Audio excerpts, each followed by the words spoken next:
He was once evaluated as the most formidable feudal emperor. He got married at the age of 35, took up arms at 48, extinguished the Han Dynasty at 50, and unified the whole country at 54. Throughout his life, he experienced countless failures, but he never gave up, always ready to fight again after each defeat. Some say he was just a street ruffian, good for nothing but mooching meals and carrying water for widows. However, they don't realize that he came from humble beginnings but harbored great ambitions. His life perfectly embodies the spirit of never yielding in the face of setbacks and achieving greatness later in life. He was the commoner turned emperor, Emperor Gaozu of Han, Liu Bang. So what was the real Liu Bang like in history?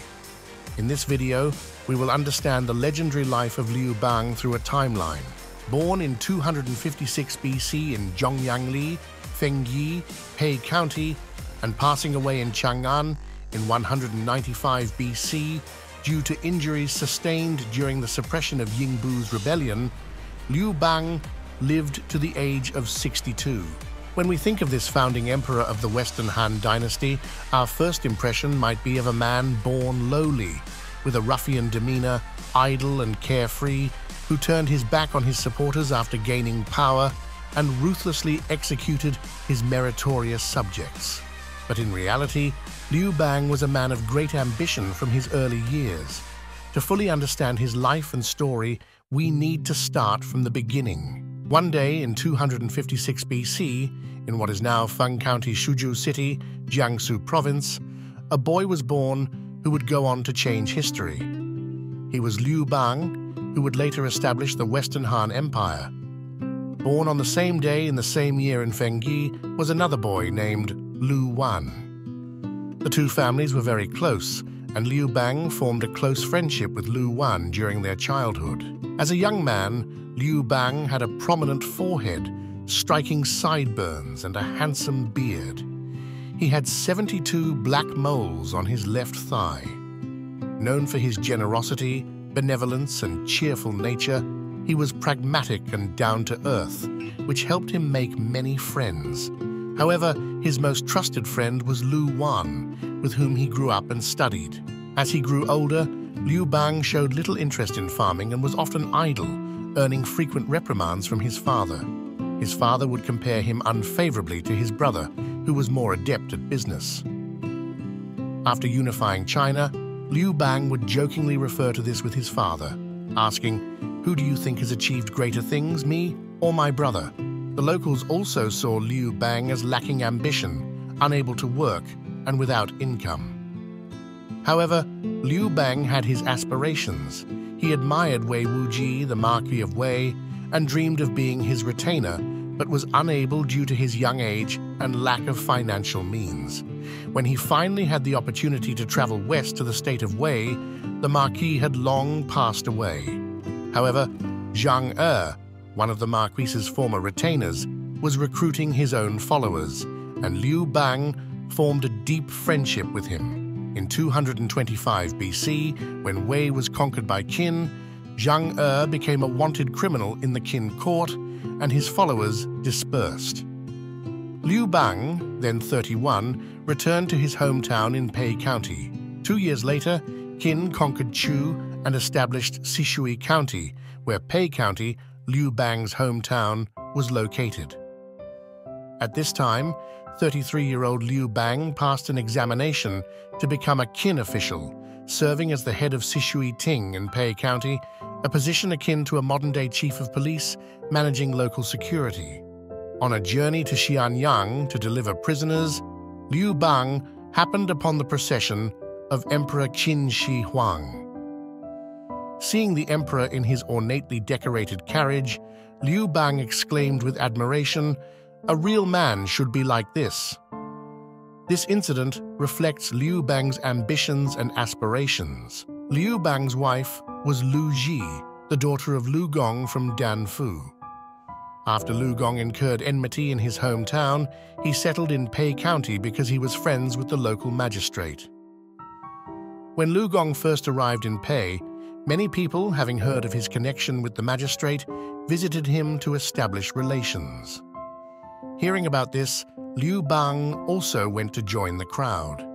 At that time, Xiao He, who was serving as the chief clerk in Pei County, announced a rule. Those who brought a congratulatory gift of less than 1,000 coins were to sit at the lower seats. Liu Bang didn't care about these formalities. Although he didn't bring any money, he told the messenger, "I've brought a congratulatory gift of 10,000 coins." Hearing this, Lu Gong hurried out to meet him personally. Impressed by Liu Bang's dignified and extraordinary demeanor, Lu Gong took a strong liking to him and invited him to the seat of honor. Lu Gong, who enjoyed physiognomy, highly respected Liu Bang after seeing his features. Xiao He commented, "Liu Bang always talks big, but seldom accomplishes much." Taking advantage of the situation, Liu Bang humorously took the seat of honor without any modesty. After enjoying the wine, Lu Gong signaled Liu Bang to stay, and he did. Lu Gong said, "I've enjoyed reading faces since my youth. After seeing many, I find none comparable to yours. Take good care of yourself. I have a daughter whom I would like to offer to you as a wife." After the banquet, Lu Gong's wife was furious with him. She said, "You always wanted this daughter to marry well, to someone of high status. You refused the magistrate who wanted her, so why did you casually promise her to Liu Bang today?" Lu Gong replied, "This is not something women can understand," and eventually married his daughter to Liu Bang. This daughter was Empress Lu, who bore Liu Heng, Emperor Hui of Han, and Princess Yuan of Lu. A year later, at the age of 35, Liu Bang's life remained unprosperous. He was often away from home, busy with official duties or out with friends. He was known for wandering around and mooching meals. Meanwhile, Lu Ji single-handedly supported their family. She took care of their children, engaged in farming and weaving, and lived a self-sufficient life, respectfully taking care of her parents. This quiet life continued for over a decade. It wasn't until 209 BC that a significant change occurred. As a Tingjiang, local official, Liu Bang was tasked with escorting convicts to Li Mountain in Sishui County. Many convicts escaped along the way. Predicting that none would remain by the time they reached Li Mountain, Liu Bang stopped at Mangdang Mountain and decided to drink. During the night, he released all the remaining convicts, saying, "You all flee for your lives. I too shall depart far away." More than 10 strong men among the convicts chose to follow him. Under the influence of alcohol, Liu Bang took a shortcut through a marshland at night, sending someone ahead to scout. The scout returned with news of a large snake blocking the road, suggesting they turn back. However, a drunken Liu Bang declared, "What should a true man fear on his path?" He went forward, drew his sword, and killed the snake, cutting it in two, thus clearing the way. After traveling a few more miles, he was so drunk that he collapsed on the ground. The men, following Liu Bang, arrived at the site of the slain snake and saw an old woman crying in the dark night. When asked why she was crying, the old woman said, "Someone killed my son, and I am mourning him." Asked why her son was killed, she replied, "My son was the son of the White Emperor, transformed into a snake, blocking the road. Now he has been killed by the son of the Red Emperor, hence my grief." The men thought she was lying and were about to harm her when she suddenly disappeared. When the men caught up with Liu Bang and he awoke, they told him what had happened. Liu Bang was secretly pleased and became more conceited. Those who followed him also began to fear him more. At this time, coinciding with the outbreak of the peasant uprising at the end of the Qin Dynasty, Liu Bang, along with Xiao He and Cao Shen, killed the magistrate of Pei County. Since Xiao He and Cao Shen were both civil officials, they feared that failing in their revolt could lead to the extermination of their families by the Qin authorities. Thus, with the support of the locals, Liu Bang became the magistrate of Pei County. He proclaimed himself Lord of Pei, established an altar to the god of grain, and raised a red flag. His militia quickly expanded to over 3,000 men. By this time, Liu Bang was 48 years old. After starting his rebellion, he immediately attacked the surrounding counties, first capturing Fengyi, then leading his army into Shui County, where he met Zhang Liang. Meanwhile, Zhang Liang and Xiang Yu, descendants of the Chu royal family, raised an army in Wu and followed Fan Zheng's advice to proclaim Xiongxin, the grandson of King Huai of Chu, as the new king of Chu, with their capital at Shuyi. Liu Bang went to Shui County to join Xiang Liang and defeated the cavalry forces of the Qin general Zhang Han, recapturing many Wei cities occupied by the Qin army, an event known as the Stabilization of Wei. In 208 BC, Xiang Liang was ambushed and killed by Zhang Han at Dingtao County. The king of Chu seized this opportunity to strip Liu Chen and Xiang Yu of their military powers. To counterbalance Xiang Yu, he appointed Liu Bang as Marquis of Wu'an, promoted him to the governor of Dang County, and put him in charge of its military forces, while Xiang Yu was only made Marquis of Changhan. At this point, Liu Bang's position was actually higher than that of Xiang Yu, who was still a county magistrate.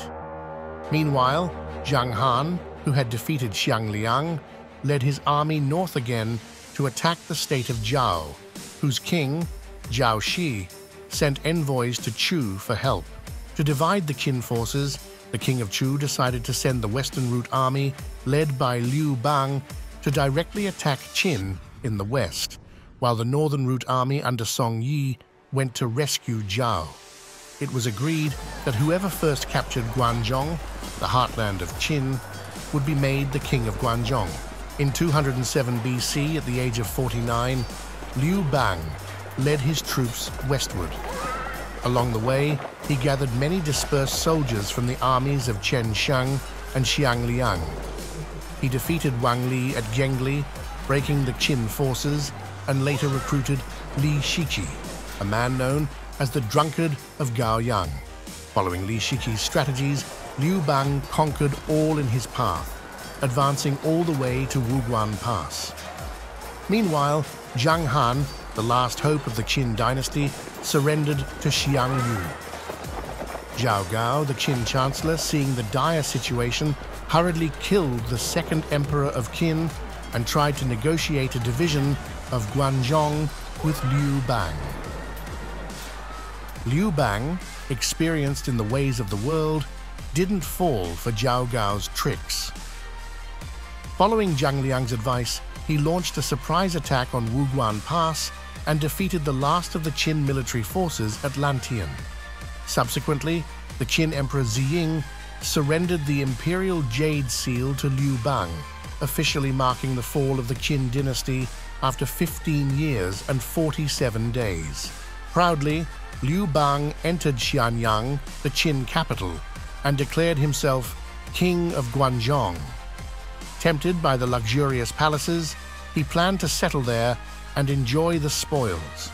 However, Fan Kuai cautioned him that the country was not yet pacified and he shouldn't forget the lessons from Qin's downfall. Liu Bang didn't listen until Zhang Liang personally persuaded him, making him realize the gravity of the situation. Consequently, Liu Bang led his troops to retreat to Bashang. After reaching Bashang, Liu Bang convened the local scholars and established the 3 articles. Those who killed would be executed, those who injured others or committed theft would be punished accordingly, and all other harsh laws of the Qin dynasty were abolished. This earned him the support of the people. After defeating and accepting the surrender of Zhang Han, Xiang Yu also led his troops towards Guanzhong. Fan Zheng advised Xiang Yu to seize the opportunity to eliminate Liu Bang, his rival. Xiang Yu prepared to attack the next day. Liu Bang, with only 100,000 troops, could not match Xiang Yu's 400,000 elite soldiers. However, Xiang Bo, Xiang Yu's uncle, saved Liu Bang.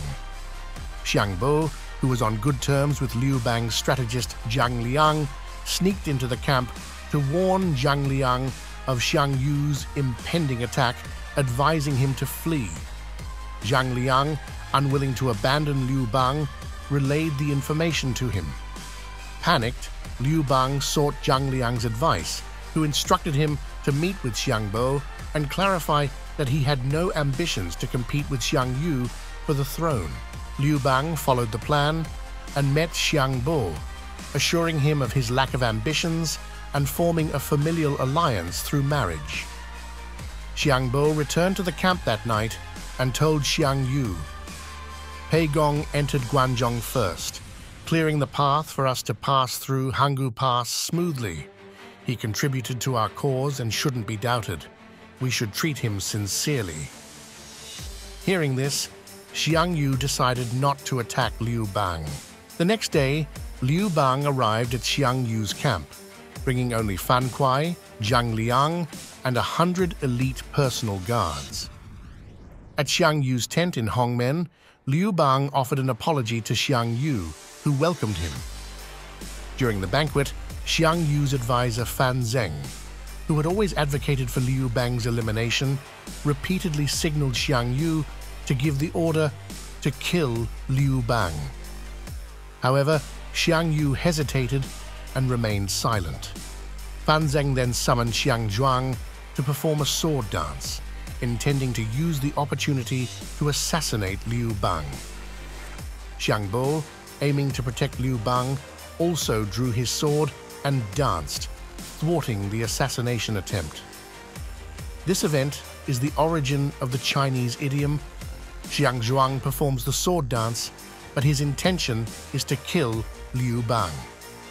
Later, Liu Bang managed to leave under a pretext and returned to his camp. Liu Bang's composure and calmness during the feast at Hongmen were remarkable.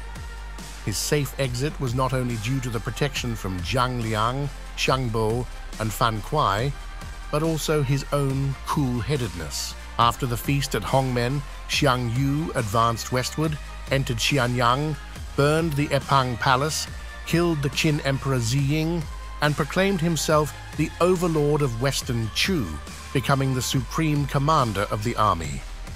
The king of Chu was honored as the righteous emperor, but was later killed by Xiang Yu. Xiang Yu, having the upper hand, ignored the advice of his strategists to establish himself as the king of Guanzhong. Instead, he insisted on returning home in glory and, based on his preferences, appointed various generals as kings, sowing the seeds for future turmoil and the eventual collapse of his power. In 206 BC, the various warlords, including Liu Bang, who was conferred as the King of Han, returned to their respective fiefdoms after the ceasefire at Xiapi. Liu Bang, despite his frustrations, led his troops into Hanzhong and burned the plank roads to mislead Xiang Yi, suggesting he had no intention of advancing eastward. However, the peace didn't last long, as Tianrong, a noble descendant of the Qi state, rebelled due to dissatisfaction with the land division and ousted the Qi king to proclaim himself king. Liu Bang then appointed Han Xin as his grand general and seized the opportunity to launch a campaign eastward, overtly repairing the plank roads but covertly advancing through Chenkang, thereby returning to Guanzhong. He quickly defeated Zhang Han and deceived Xiang Yi into believing that he would be content after regaining Guanzhong and would not pursue further ambitions.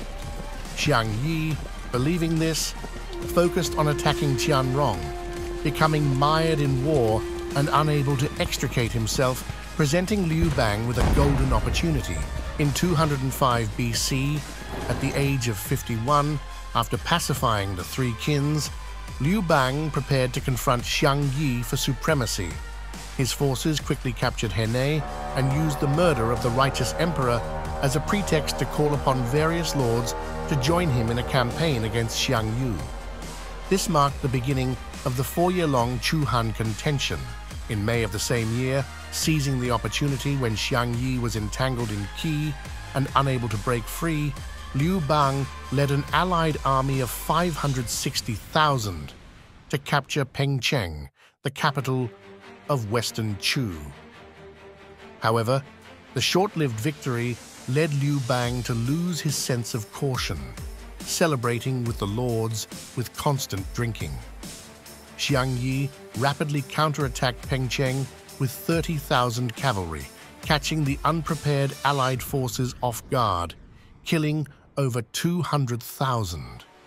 Liu Bang barely escaped with a few dozen men, and the anti-Chu alliance, led by Han, disintegrated. Fortunately, Han Xin and others defeated the pursuing forces of Western Chu at the Battle of Jingxing, stabilizing the situation and allowing the Han forces to regroup. Utilizing the advantageous terrain of Guanzhong, they engaged in prolonged resistance against Xiang Yi. In May of the same year, seizing the opportunity when Xiang Yi was entangled in qi and unable to break free, Liu Bang led an allied army of 560,000 to capture Pengcheng, the capital of Western Chu. However, the short-lived victory led Liu Bang to lose his sense of caution, celebrating with the lords with constant drinking. Xiang Yi rapidly counterattacked Pengcheng with 30,000 cavalry, catching the unprepared allied forces off guard, killing over 200,000. Liu Bang barely escaped with a few dozen men, and the anti-Chu alliance, led by Han, disintegrated. Fortunately, Han Xin and others defeated the pursuing forces of Western Chu at the Battle of Jingxing, stabilizing the situation and allowing the Han forces to regroup. Utilizing the advantageous terrain of Guanzhong, they engaged in prolonged resistance against Xiang Yi. After defeating Peng Yue, Xiang Yi, unable to find the main Han forces for a decisive battle, garrisoned his troops at Guangwu, facing off against Liu Bang.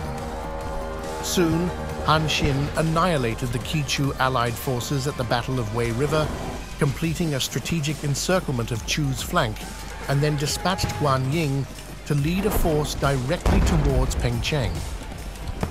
Xiang Yi, facing enemies on both fronts and running out of supplies, agreed to a truce with Han, dividing the land at the Hong Canal, granting the east to Chu and the west to Han.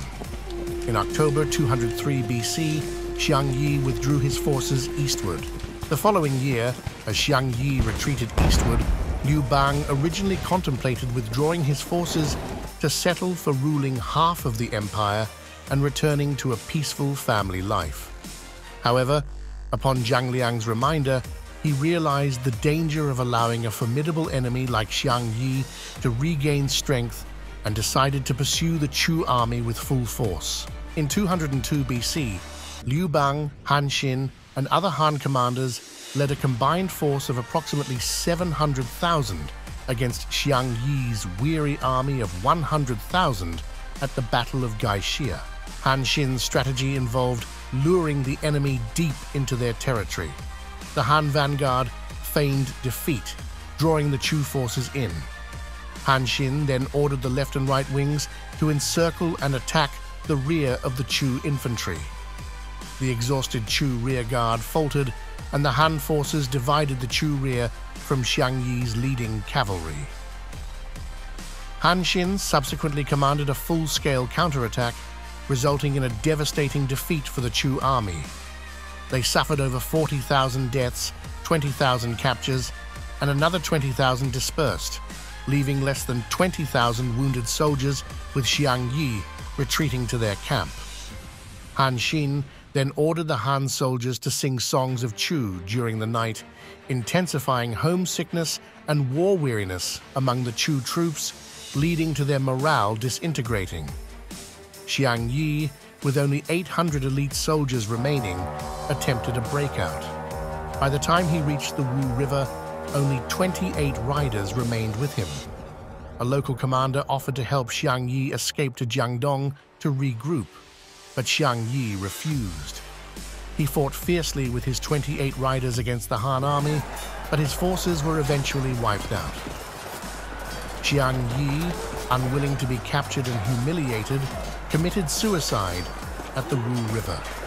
Thus, at the age of 54, Liu Bang achieved unchallenged supremacy, founding the Han Dynasty and fulfilling his earlier promises. After founding the Han Dynasty, Liu Bang faced challenges from numerous feudal lords, especially those who were not of his Liu family lineage, known as the kings of different surnames. By 200 BC, these feudal states occupied most of the Han territory. These non-Liu kings held military and political autonomy within their domains, posing a significant threat to centralized authority. Consequently, Liu Bang decided to diminish their power. Over 5 years, he succeeded in transferring most of these fiefdoms to his own Liu family members, with the notable exception of the Kingdom of Changsha, ruled by King Wu Chen, a non-Liu royal. The fate of notable figures like Han Xin and Peng Yue, who were instrumental in Liu Bang's rise to power, was tragic. Both were eventually deposed and met untimely deaths, partly due to the machinations of Empress Lu Ji. In 195 BC, the aging Liu Bang, then 61, and suffering from an arrow wound incurred during the suppression of Yingbu's rebellion, made a significant pact known as the White Horse Covenant. The oath, made with his generals, decreed that anyone not of the Liu family who claimed kingship would be opposed by all.